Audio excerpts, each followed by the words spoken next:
सोचिए, अगर भगवान आपके घर आ जाएं और आपसे बस एक चीज़ मांगे, सेवा।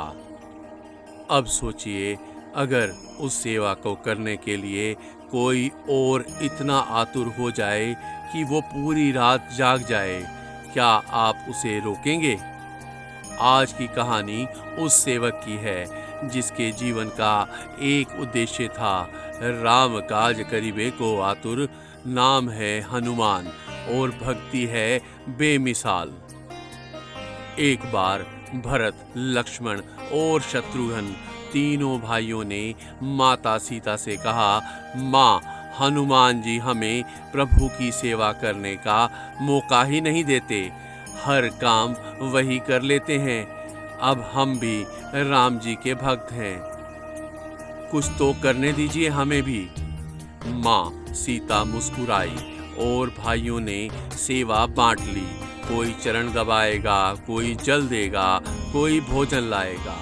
अब जब हनुमान जी सेवा करने पहुँचे तो कहा गया, अब सेवा बढ़ चुकी है, आपके लिए कोई काम नहीं बचा।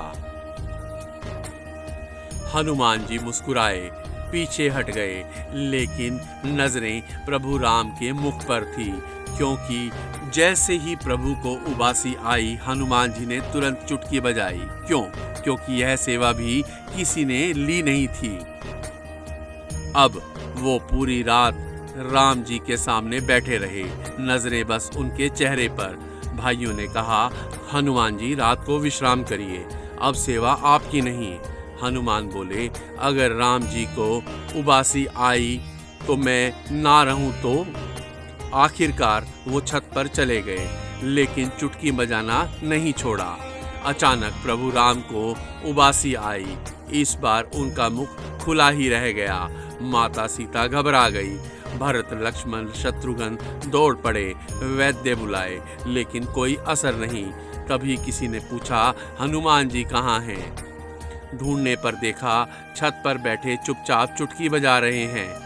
जैसे ही उन्हें बुलाया गया, उन्होंने चुटकी बजाना बंद कर दिया और राम जी का मुख सामान्य हो गया।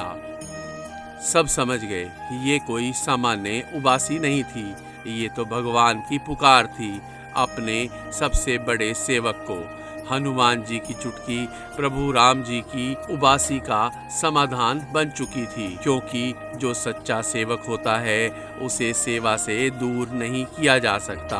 और तभी सबने सीखा, जैसे भूखे को भोजन देना जरूरी है, वैसे ही सेवा के भूखे को अवसर देना आवश्यक है।